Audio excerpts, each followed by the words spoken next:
네, 오늘 계속해서 우리가 민수기를 통해서 우리 인간의 이 죄에 대하여 살펴보려고 합니다. 오늘은 저희가 그 이기심의 죄에 대해서 좀 다루어 보겠는데, 이 이기심의 이 죄를 오늘 살펴볼 때에 이 자리에 나오신 분들은 오늘 이 말씀을 통해서 한 주간 자기 안에 있는 이기심의 죄를 계속 살피고 찾아내는 그런 작업을 하셔야 하고요. 그리고 또 죄각성에 있는 분들은 이 이기심의 죄, 내 안에 있는 이 이기심의 죄를 살피면서 이 죄각성에 있다는 부분은 이 부분이에요. 이 죄를 통해서 내가 얼마나 죄로 물들어 있는가를 확인하는 거죠. 죄각성의 단계는 그래요. 내가 얼마나 죄로 물들어 있는가 그런 거예요. 그러니까 이 죄각성의 단계에 들어오기 전에는 이 사실을 몰라요. 내가 얼마나 죄로 물들어 있는지. 성경에서 이기심의 죄를 말하는구나. 내 안에 이기심이 있어. 요 정도로는 이제 확인할 수 있는데, 죄각성의 단계에 들어오기 전까지는 이 죄를 통해서 내가 얼마나 죄로 물들어 있는가, 내가 이 죄를 물들어 있어서 이 죄를 이길 수 없는 무력한 존재인가라는 부분은 죄각성의 단계에서만 확인되는 부분이에요. 그러니까 이 죄각성의 단계가 내가 얼마나 죄로 물들어 있고, 그래서 이 죄를 이길 수가 없고, 그러면 what shall I do? 형제, 우리가 어찌하고 내가 어떻게 해야 됩니까? 그러니까 이런 사람은 그냥 버려두어도 그냥 알아서 하십시오라고 해도 그 상태에서 견디지를 못한다는 거예요. 그러니까 어떻게, 그 자체가 고통이니까. 죄로 물들어 있는데 내가 이 죄를 이기고 싶은데, 벗어나고 싶은데 불가능하니까, 무력하니까.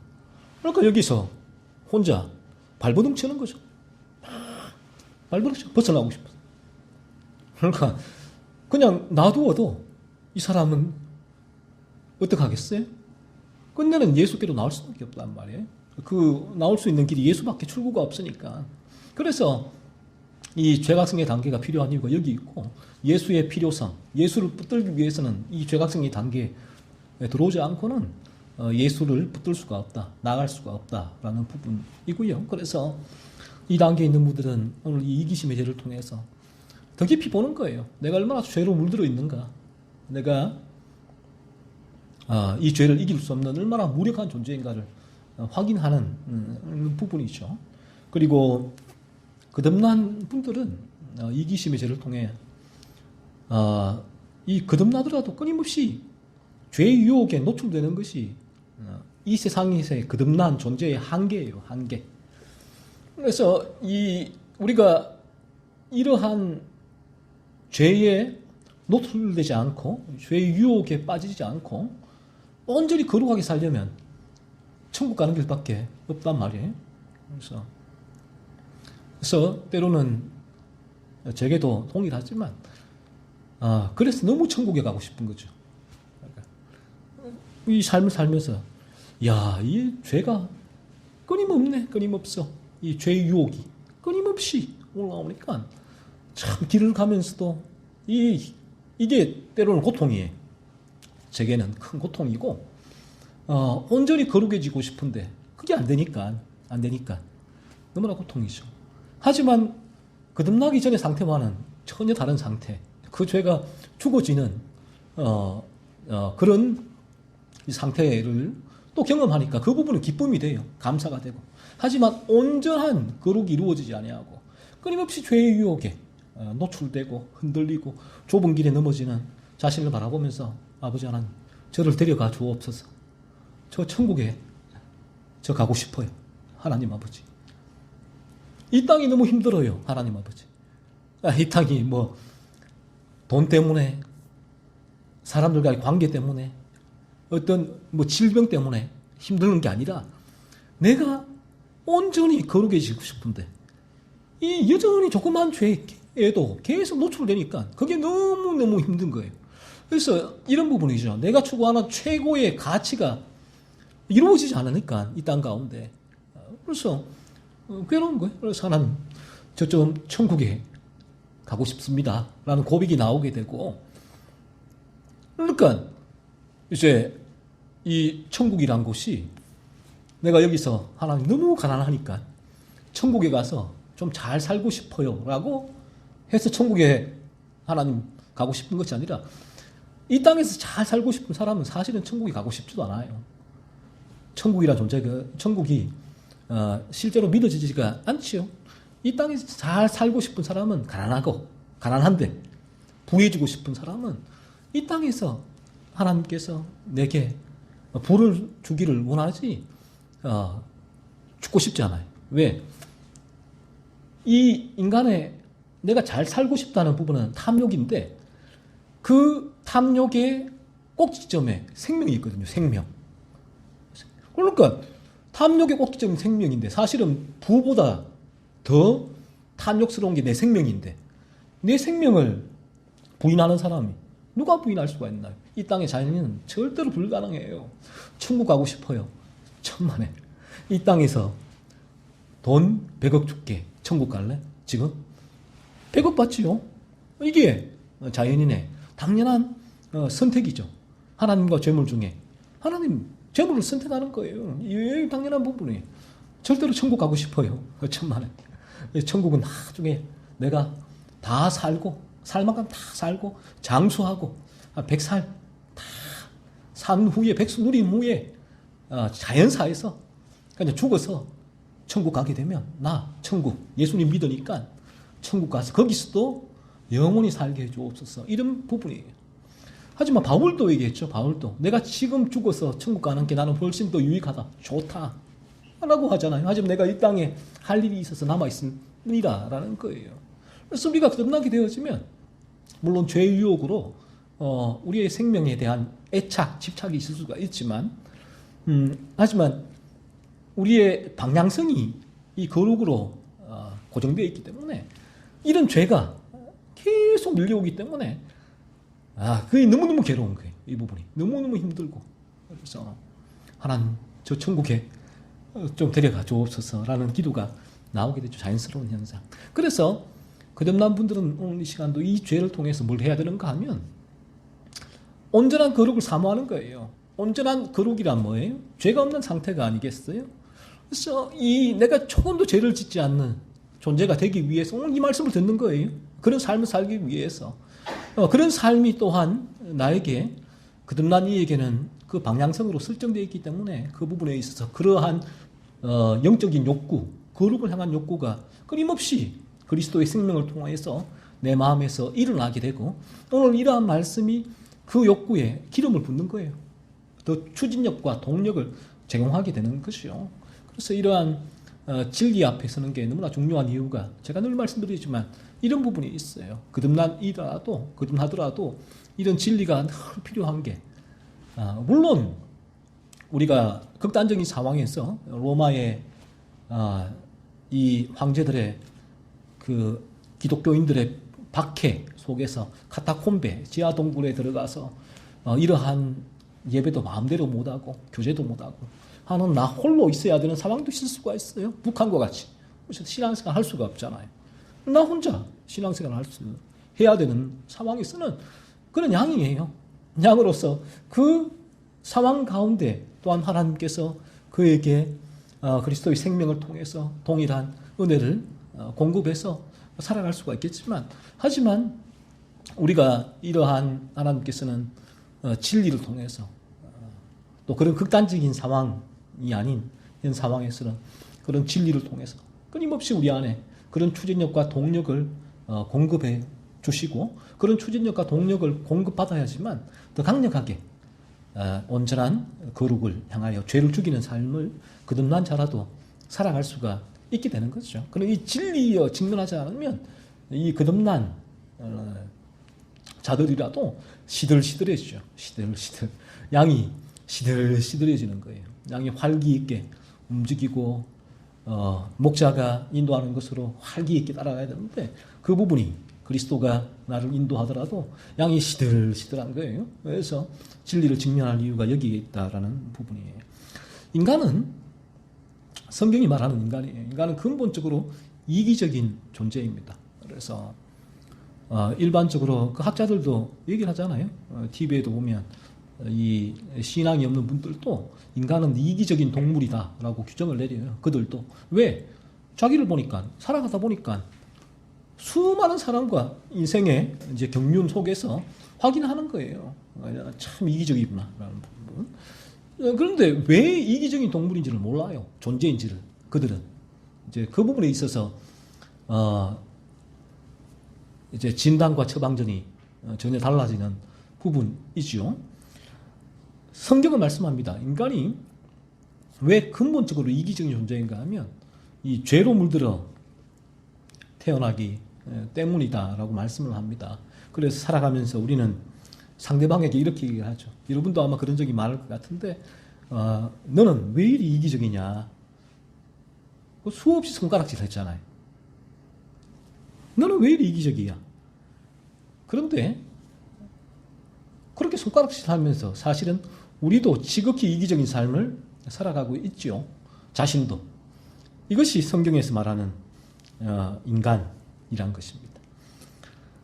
사실 인간의 이기심은 자신의 탐욕을 채우고자 하는 데서 비롯되죠. 이 탐욕에서 비롯되는 부분, 근본적으로는 탐욕의 죄인데 세포도 십계명의 가장 근본적인 토대는 탐욕이다라고 말을 해요. 십계명을 어기는 죄의 가장 근본적인 토대. 그러니까 이 탐욕이 만들어내는 많은 죄가 있단 말이에요. 탐욕이 내 안에서. 오늘은 그 탐욕이 만들어내는 죄 중에 이기심의 죄를 우리가 보려고 하는데 이 세상의 삶이 자기 중심적으로 편하고 안락하고 부유하고 부족함이 없이 내 뜻대로 될 때는 인간은 만족해요.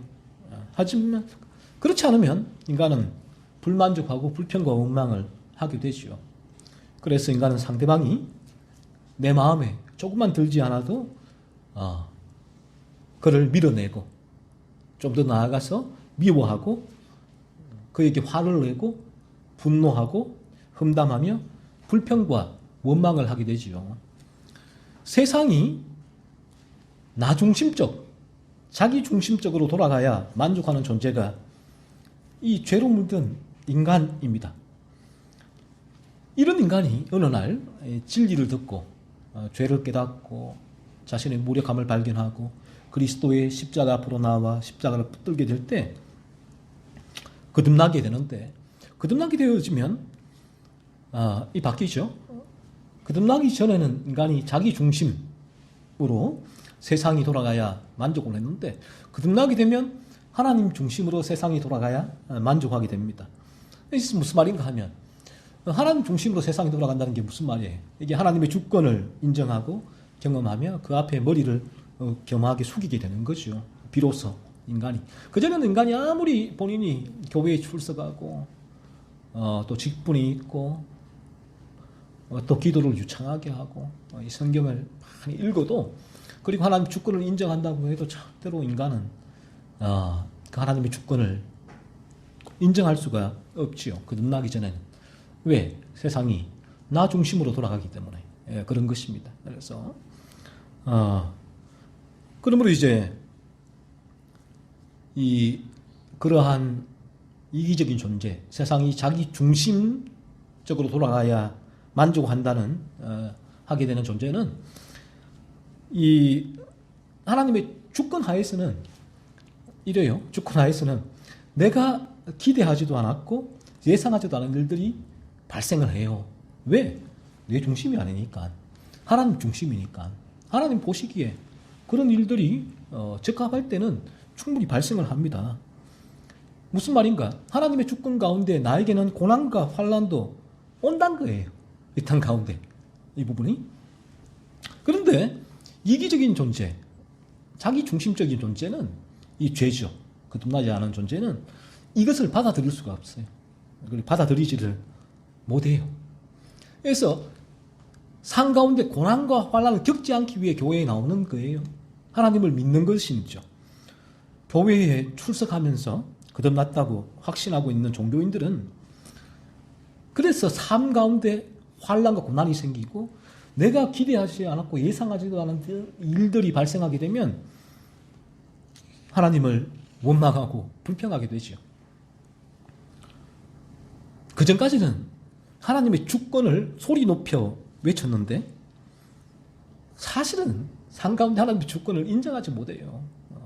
왜? 내 주권으로 살아가고 있기 때문에 그런 것입니다. 조금이라도 자신에게 손해가 되고 자신의 뜻대로 일이 풀리지 않으면 견디지를 못하는 존재가 우리 인간이다라고 성경은 말씀합니다. 왜? 인간은 이기적인 존재이기 때문에 죄로 말미암아서 그렇다는 거예요. 그래서 이러한 종교인들은 거듭나지 않고 교회에 출석하는 이 종교인들은 이 삶의 문제가 생기면 이 삶의 문제가 뭐예요? 공난과 환난. 내가 예상하지도 않았던 일이 이렇게 잘 풀려야 되는데 일이 꼬이기 시작한단 말이에요. 뭔 일이 계속 꼬인단 말이에요. 그러면 그때부터 뭘 하는가 하면 종교 행위를 하기 시작하죠. 매일 새벽 기도, 금식 기도, 그리고 성경을 더 열심히 읽기 시작합니다. 지성이면 감천이라고 하나님께서 이러한 자신의 열정적인 신앙의 행위를 보시고 모든 어려움을 제거해 주시리라고 믿는 것이죠. 마치 이 자판기에 우리가 동전을 넣으면 반드시 내가 이 버튼 누르면 요 캔이 나와야 되잖아요. 안 나오면 어떻게 해요? 자판기 막 흔들기도 하고 때리기도 하고 자판기 관리인에게 전화를 해서 이제 받아내는 것이죠. 똑같은 거예요. 내가 이만큼 했는데 하나님께서 여전히 나에게 이러한 어려움과 환난과 고난을 하나님이 주신다는 거예요. 그러니까 하나님 흔드는 거예요. 내가 이만큼 했는데 자판기에 지금 동전, 돈 넣지 않느냐? 왜 안 주시냐는 거죠. 이들이 하는 행위는 마치 알라딘의 요술 램프를 열심히 닦는 것과 마찬가지다라는 것입니다. 열심히 닦으면 지니가 나와서 자신의 어려움을 제거하고 자신의 소원을 들어주리라 확신하는 거죠.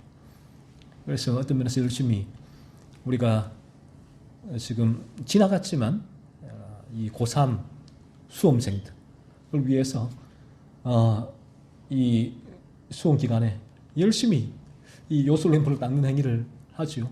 기도를 하죠. 열심히 기도를 하고 그러면 지성이면 감천이라고 하나님께서 내가 이만큼 일주일 동안 한 달 동안 시간을 들이고 공을 들였는데 하나님께서 내 기도를 들으시겠지. 이만큼 헌금을 했는데 하나님께서 보시고 우리 자녀 좋은 명문대에 합격시켜 주시겠지 라고 하는 거예요. 그런데 덜컥 시험에 쳤는데 낙방을 했다. 어떻게 됩니까? 세상이 무너지죠. 그때부터 하나님을 향한 분노가 생기는 거예요. 분노가. 이게 정상적인가요? 그렇지 않잖아요. 그렇지 않잖아요. 비정상적이잖아요. 그런데 하나님께서는 이렇게 말씀하세요. 이러한 인간들이 하는 신앙행위, 종교행위가 자신의 이기심에서 나오는 자신의 탐욕을 채우기 위한 그런 종교행위인데 그걸 보시고 하나님께서 이렇게 말씀하세요. 주께서 내 귀를 통하여 내게 들려주시기를 제사와 예물을 기뻐하지 아니하시며 번제와 속죄제를 요구하지 아니하신다라고 시편에서 말씀하고 있죠. 충격적인 말씀이거든요. 당시 구약의 이스라엘 백성들에게는. 이스라엘 백성은 자신들의 종교 행위가 자신의 선민을 입증하는 그런 기준이었고 그리고 그런 종교 행위를 통하여 하나님께서 자신들의 삶을 풍족하게 인도해 주신다고 믿고 있었는데 하나님께서 그렇지 않다는 거예요. 너희가 정말 그 마음에 거듭나지 않은 채로 행하는 너희 자신을 위하여 하고 있는 이 신앙의 행위들은 종교행위라는 거예요. 하나님이 역겹다는 것이죠. 그거 하지 마라는 거예요. 아이러니하잖아요. 더 해도 모자랄 판에 우리 생각에 인간의 생각은 하나님께 더 해도 모자랄 판에 하나님께서는 하지 마라고 하시잖아요. 미가도 이렇게 얘기하죠. 내가 무엇을 가지고 여호와 앞에 나아가며 높으신 하나님께 경배할까? 내가 번제물로 1년 된 송아지를 가지고 그 앞에 나아갈까? 여호와께서 천천의 숫양이나 만만의 강물 같은 기름을 기뻐하실까? 내 허물을 위하여 내 아들을 내 영혼의 죄로 말미암아 내 몸의 열매를 드릴까? 미가도 이렇게 말하고 있잖아요. 미가도 거듭나지 않고서 우리가 행하는 자신의 탐욕을 채우기 위하여서 하는 모든 신앙의 행위는 종교행위다. 하나님께서 받지 않으신다는 거예요. 오히려 하나님을 모욕하는 행위다라는 것이에요. 이런 행위 하죠. 우리의 기도가, 우리의 예배가, 우리의 찬송이 하나님을 모독하는 행위가 될 수 있다는 거예요. 하나님께서 우리가 이렇게 열심히 땀을 뻘뻘 흘리며 펄쩍펄쩍 뛰며 찬양하는데 하나님은 그분 하나님을 향한 모독으로 받아들이신다는 거예요. 왜? 거듭나지 않고서 자신의 만족, 탐욕을 채우기 위해 행하는 신앙의 행위는 하나님과 아무런 상관이 없다는 말이에요. 그래서 이렇게 예수님께서도 마지막 날 이렇게 얘기하십니다. 그날에 많은 사람이 나더러 이르되 주여 주여 우리가 주의 이름으로 선지자 노릇하며 주의 이름으로 귀신을 쫓아내며 주의 이름으로 많은 권능을 행하지 아니하였나이까 하리니 그때 내가 그들에게 밝히 말하되 내가 너희를 도무지 알지 못하니 불법을 행하는 자들아 내게서 떠나가라 하리라. 이게 이해가 됩니까 여러분? 주여 주여 신앙 고백 주의 이름으로 내 이름도 아니에요. 그리스도 이름으로 선지자 노릇 말씀을 전했다. 그리스도 이름으로 귀신 쫓아냈다. 귀신 죽기. 그리스도의 이름으로 많은 권능을 행하였다. 그런데 예수의 이름으로 다 했는데 마지막 날 예수님이 말하는데 나는 예수의 이름을 했다는 거예요. 다. 이 예수 그리스도 이름으로 실제로 그러한 역사에도 드러났고 내가 예수 이름으로 하니까 귀신도 쫓겨나고 예수 이름으로 하니까 은사들도 일어나고 뭐 방언이나 뭐 여러 가지 신유 은사도 일어났단 말이에요. 주여 주여 그리스도를 향한 신앙 고백이 있었죠. 예수의 이름으로 선지자 노릇했다. 그리스도를 전했다는 거죠. 그런데 예수님이 하신 말씀이 내가 너희를 도무지 알지 못한다. never. 절대 결코 알지 못한다는 거예요. 그리고 하시는 말씀이 불법을 행하는 자들아 내게서 떠나가라 하리라. 불법을 행하는 자들아. 너희가 그런 일 아무리 많이 해도 거듭나지 않은 채로 너희가 행하는 그 행위는 그러한 종교 행위가 아니고 너희의 삶 가운데 거룩을 향한 어떠한 삶도 있지 않았다. 불법이란 거예요. 삶 자체가. 죄를 향하여 이 방향으로 달려가니까. 죄 짓는 삶이니까. 인간들은 자기 탐욕을 채우는 온갖 죄를 지으면서도 종교 행위, 신앙 행위는 할 수 있어요. 하지만 거듭나게 되시면 이 부분에는 구분이 없어요. 내가 죄를 죽이는 거룩한 삶이 곧 신앙의 행위가 되는 거예요. 신앙이 되는 거예요. 우리가 예배하는 이 부분도. 우리 안에 죄가 죽으니까 이 예배가 이루어지는 거예요. 이 시간. 이루어지는 거고. 그래서 이 모든 우리의 찬양과 교제도 마찬가지고 죄가 죽으면서 이루어지는 거룩한 삶 자체가 우리의 이 신앙 그 자체가 되는 거죠. 양으로서의 도인이 되는 것입니다. 그래서 로마서 12장 1절에서는 우리 몸 자체가 제물이다. 이 분리가 없다는 거예요. 뭐 어떤 거는 신령하고 예배는 신령하고 우리 삶의 일은 신령하지 않고가 아니라 우리 전체가 우리가 삶의 제물로 나 자신을 드리는 것이라는 게 바로 그런 이유가 있는 부분이다라는 것이죠. 이들이 하는 거듭나지 않고서 하는 신앙의 행위도 이기심에서 나오는 행위라는 것입니다. 하나님 중심에서 나오는 신앙의 행위가 아니라 자기 중심에서 나오는 신앙의 행위이기 때문에 그래요. 나에게 닥친 어려움과 환난을 제거하고 행복한 삶을 살기 위하여 인간은 기도하고 찬양하고 예배해요. 이러한 삶이라면 이 땅에서 고난이 없고 행복한 삶이라면 인간은 무엇이든지 다 준비가 되어 있는 존재가 인간이라는 것이죠. 설교 중에 감동해서 눈물을 흘리고 기도했는데 자신의 뜻대로 응답이 되고 찬양 중에 손을 들고 뛰면서 무아지경으로 찬양하는 것은 이 모든 것이 뭡니까? 자기 중심성에서 나오는 자기 만족을 위한 종교 행위일 뿐이다라는 것이죠. 이들이 행하고 있는 이러한 신앙의 행위로 어려움이 없어지지 않거나 자기 뜻이 이루어지지 않거나 자기 만족이 되지 않으면 자기 중심이죠. 자기 중심성에서 나오는 이러한 신앙과 종교의 행위를 통해서 자기가 원하는 바가 이루어지지 않으면 이들은 곧 하나님을 원망하고 불평하기 시작합니다. 그래서 하나님을 떠나거나 아주 완고한 종교인이 되거나 둘 중에 하나가 되는 것이죠. 우리의 자녀들도 마찬가지다라는 것입니다. 어릴 때 교회에 잘 나간다고 해서 신앙인이라고 생각하지 않아야 한다는 것입니다. 주여 주여 신앙 고백을 한다고 해서 신앙인이라고 거듭난 그리스도인이라고 생각하지 않아야 한다는 것이죠.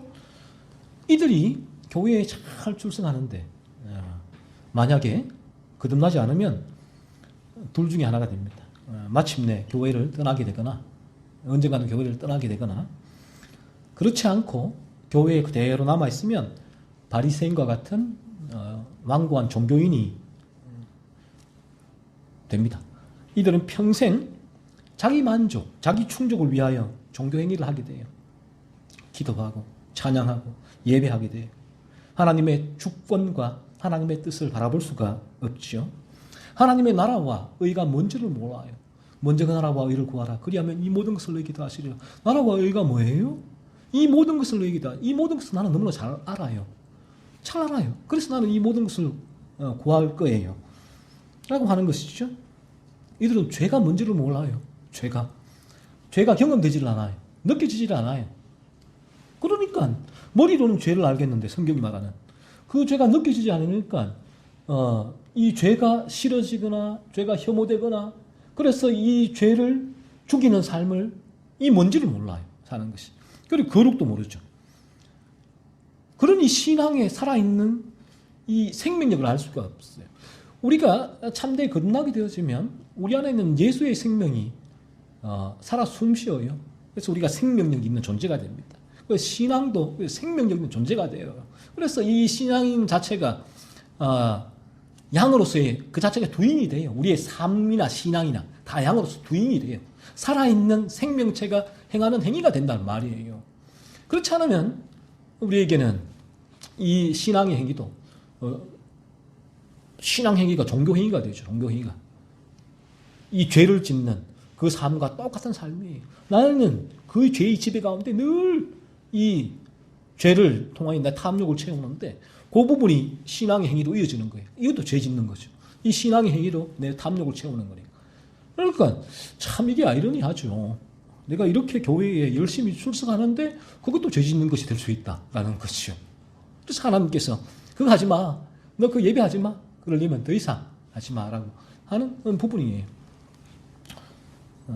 물론 이제 이 부분이 이 예배 앞에 참 진리가 선포되어지는 그 예배 앞에 우리가 거듭나지 않은 이들이 그런 목적을 가지고 나오는 것은 필요해요. 그 부분은 다른 부분이죠.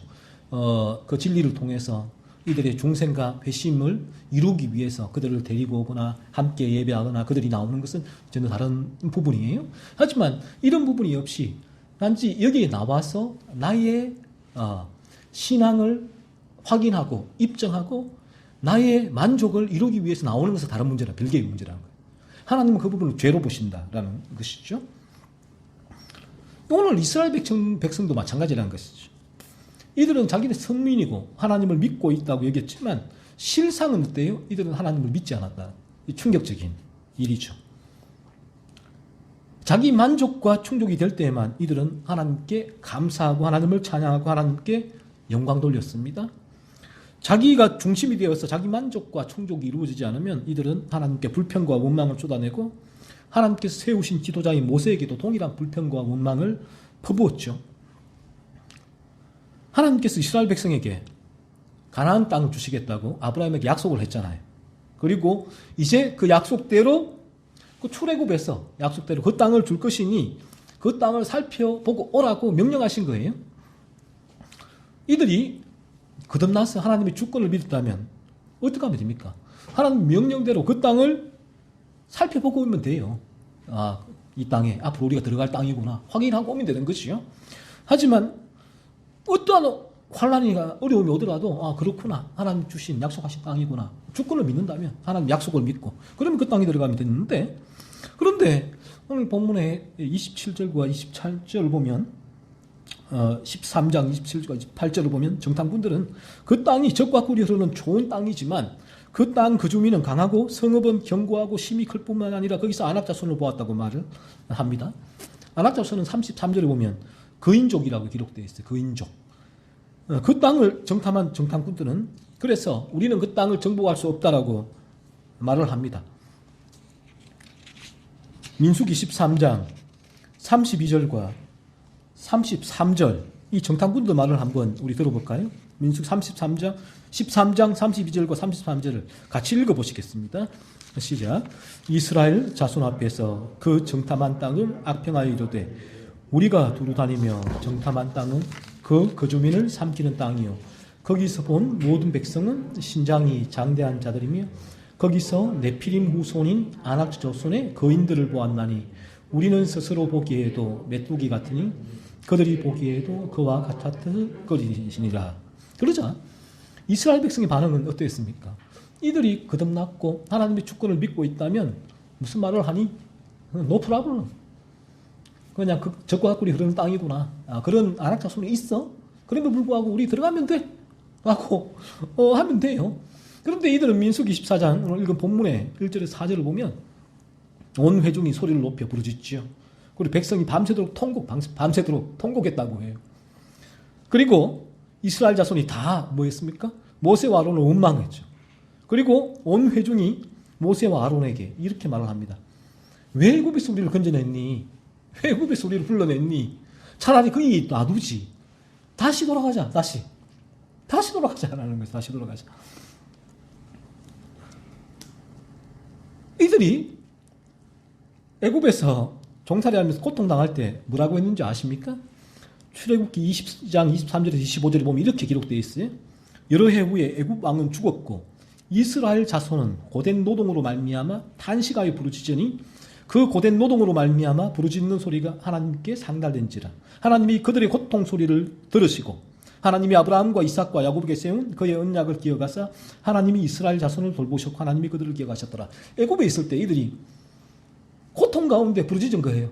와, 이 못 살겠다. 여기는 우리를 이 노예 생활 너무나 힘들어. 하나님 저희를 건져 주옵소서. 탄식하고 외쳤는데 하나님 그 소리를 들으시고 그 아브라함, 이삭과 야곱이 하신 약속을 기억하시고 그들을 건져내셨잖아요. 약속대로. 근데 지금 와서 뭐라고 합니까? 왜 건져냈느냐? 왜 우리를 거기서 불러냈냐는 거예요. 왜? 차라리 거기 두지라고 얘기를 하죠. 이게 왜 이래요? 이게 이기적인, 인간이 죄로 물들어 있는 이기적인 존재이기 때문에 그런 거예요.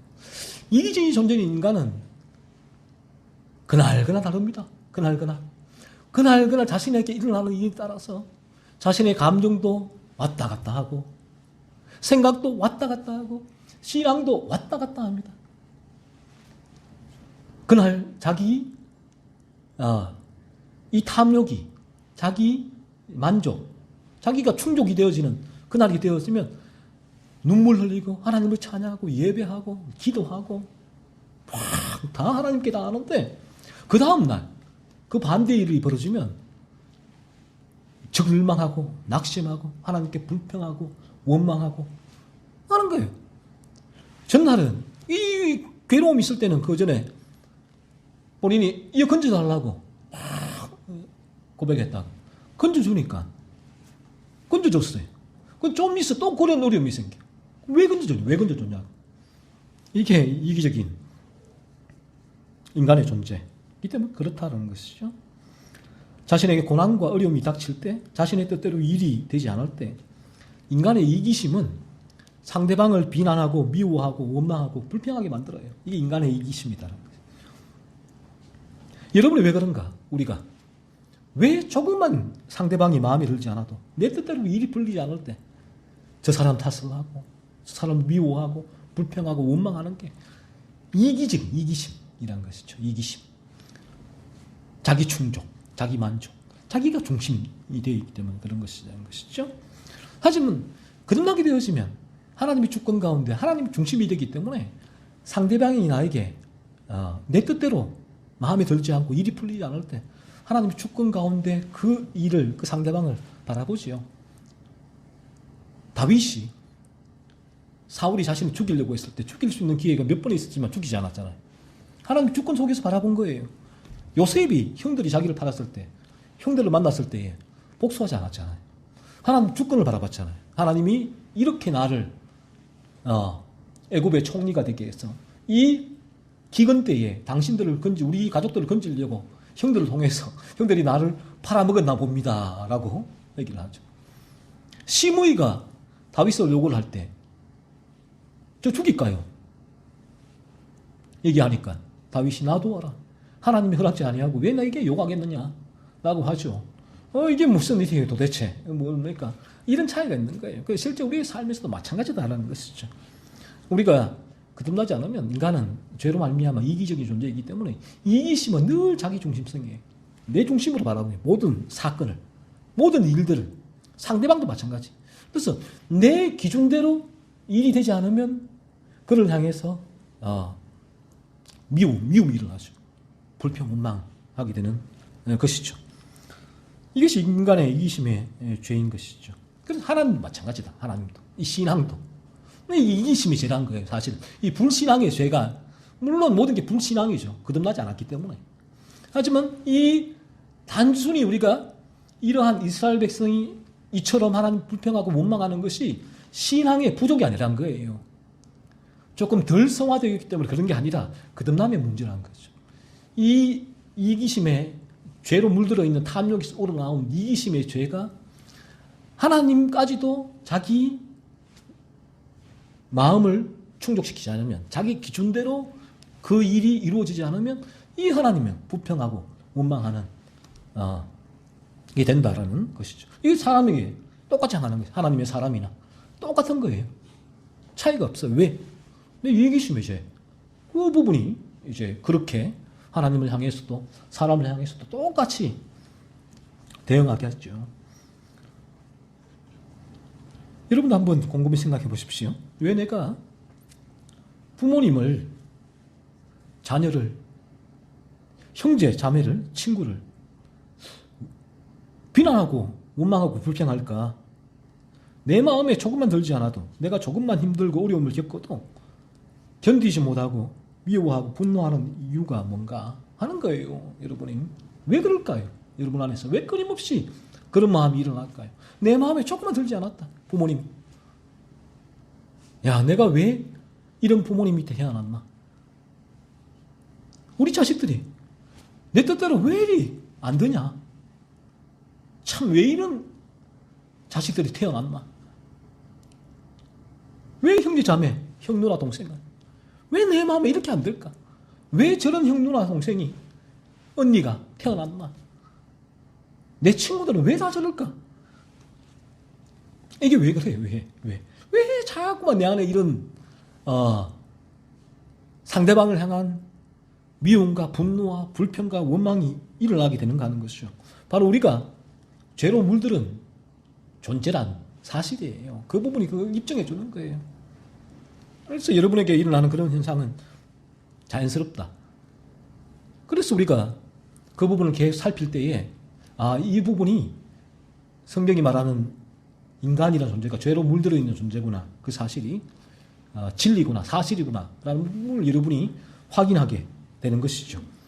그러면 그때부터 이제 이게 그 죄를 찾아내게 되고 내가 죄로 물들어 있어서 내 안에 있는 죄가 이렇게 만들었구나 라는 사실을 그때부터 체킹하기 시작되어진다면 죄를 각성하게 되는 단계에 들어오게 되는 거예요. 하지만 이런 인간이 어느 날 거듭나게 되어지면 이러한 자기 중심성이 하나님 중심성으로 바뀌기 때문에 그때부터 하나님의 주권을 인정하고 자신에게 일어나는 어떠한 고난과 환난과 어려움도 하나님의 나라와 의라는 하나님의 이 주권적인 프리즘으로 바라보게 돼요. 목자, 양으로서 목자를 따라가게 되는 거죠. 이전에는 일이로서 내 힘으로 다 했어요. 다. 내가 모든 게. 그러니까 어떤 고난과 어려움이 와도 내 힘으로 그 고난과 어려움은 헤쳐나갈 수 있는 거예요. 고난과 어려움이 우연히 나에게 왔기 때문에, 또 다른 사람의 문제 때문에 왔기 때문에 그걸 제거하면 되잖아요. 없어지잖아요. 그러니까 1인은 그렇게 고난과 어려움을 제거해 가면서 자기 힘으로 살아가는 존재가 1이란 거예요. 하지만 양이 되어지면 그러한 고난과 어려움 자체도 목자가 주시는 그 하나님 주권의 프리즘으로 바라보게 돼요. 양으로서 목자가 우리를 푸른 초장 맑은 물가로 인도할 때에 그 어려운 길도 걷고 하잖아요. 이 천국으로 가는 광야길에서도 광야길에 어려움이 있고 하는 부분들이 당연하다. 그 부분은 큰 문제가 없다. 그래서 그러한 가운데 끊임없는 우리가 연약한 존재예요. 거듭나더라도. 거듭나면 뭐 슈퍼 히어로가 되는 게 아니에요. 거듭나더라도 두려워요. 세상이. 무서워요. 어떻게 먹고 살까? 이런 걱정이 와요. 두려워요. 그럼에도 불구하고 거듭나게 되어지면 그러한 죄의 유혹이 끊임없이 나를 두드리지만 중요한 부분은 이게 죄구나 라는 걸 알게 되죠. 그래서 그 죄를 계속 밀어내는 싸움을 하게 되고 그 죄를 밀어내면서 하나님의 주권적으로 내가 더 이제 기대게 되죠. 의지하게 되고 그런 변화가 이제 있게 되는 거예요. 하나님 주권 속에서 예전에는 이런 어려움이 생기면 문제가 생기면 상대방을 향한 미움, 복수심이 불타고 그와의 관계 단절 어떻게 복수할까? 그리고 이제 전전긍긍 염려, 걱정, 불안이 나를 지배하고 잠을 못 자고 미칠 것 같고 죽을 것 같고 이런 상태가 지속되면 인간은 극단적인 선택을 하게 되잖아. 나 못 살겠어. 차라리 목숨을 끊자. 라고 하는 게 인간이라는 존재예요. 너무나 괴로우니까. 그런데 거듭나게 되었으면 이런 얘가 있어. 불안은 와요. 걱정, 근심이 와요. 하지만 이러한 고난, 걱정, 근심, 불안이 나를 지배할 수 없어요. 밀어내죠. 이런 큰 차이점이 있게 된다는 것이죠. 여러분에게 거듭나게 되었지만 이런 엄청난 변화가 일어나게 됩니다. 여러분의 삶 가운데. 그래서 우리가 이 땅의 삶은 제가 늘 말씀드리지만 거듭나게 되더라도 우리는 똑같은 인간이에요. 이 땅에. 거듭나게 되어지면 눈이 4개가 되고 여기에 링이 달려서 날개가 생기고 하는 게 아니에요. 똑같은 인간으로서 똑같은 학교에서 똑같은 직장에서 똑같은 가정에서 살아가게 되는 게 인간 존재예요. 그런데 우리 안에 일어난 이 마음의 변화는 전혀 달라요. 우리 마음에. 이제는 우리 마음에 죄가 지배하던 것이 거룩이 지배해요. 예수의 생명이 지배하기 때문에 그때부터 완전히 새로운 삶이 시작돼요. 그래서 새로운 피조물이다라고 하기 때문에 얘기를 하죠. 거듭나게 되어지면 여러분이 비로소 이제 여러분이 부모님을 용서하게 되고 자녀를 용서하게 되고 형, 누나, 동생, 언니를 용서하게 돼요. 진정으로 받아들이게 돼요. 왜? 내 중심성이 무너지기 때문에. 하나님 주권 속에서 바라보게 돼요. 왜 저런 일을 할까? 하나님이 왜 내게 이런 어려움을 형, 누나, 동생 통해서 부모님 통해서 자녀를 통해 주실까? 라고 이제는 그렇게 생각이 전환이 되게 되니까 그 안에서 하나님의 뜻을 바라보게 되죠. 하나님 나라와 그래 하나님 나를 더욱더 온전히 거룩하게 하기 위해서 이러한 고난과 어려움을 주시는구나 라고 이제 바라보게 되죠. 그래서 우리가 오늘 이 말씀을 통해서 여러분이 다음 한 주간도 제가 말씀드렸지만 이 3가지입니다. 첫 번째는 여러분의 이 이기심의 죄를 계속 살펴보세요. 내가 얼마나 이기적인 존재인가. 모든 것을 나 중심적으로 생각을 하고 내 중심대로 내 뜻대로 일이 안 풀릴 때 내 안에 일어나는 분노, 상대방을 향한 미움, 적개심, 복수 이게 어디서 났는가. 내 안에 죄란 거, 이기심의 죄라는 것이죠. 내가 죄로 물들어 있기 때문에 이런 죄가 일어나는구나 확인하시고 그리고 죄각성 가운데 있는 분들은 이 이기심의 죄를 계속 살피면서 그분들은 이 이기심의 죄는 살피어지는데 이길 수가 없을 거예요. 이기심의 죄가 그들을 꽉 붙들고 있는데 내가 얼마나 이 죄가 물들어 있고 이 죄를 이길 수 없는 무력한 존재인가를 더 깊이 한 주간 살피고 확인을 하시고 그래서 예수께로 나아갈 수 있기를 바라고 그리고 거듭나신 분들은 이 이기심의 죄를 통해서 끊임없는 죄의 유혹이에요. 끊임없이 내 안에서 이런 이기적인 마음이 올라오게 되는 게 연약한 인간이에요. 거듭나더라도. 그럴 때에 이 죄를 또 살피고 이 죄를 죽이며 온전한 거룩을 이 땅에서 이루어갈 수 있게 해달라고 기도하시고 그런 삶을 향한 추진력과 동력을 얻으시기를 바랍니다.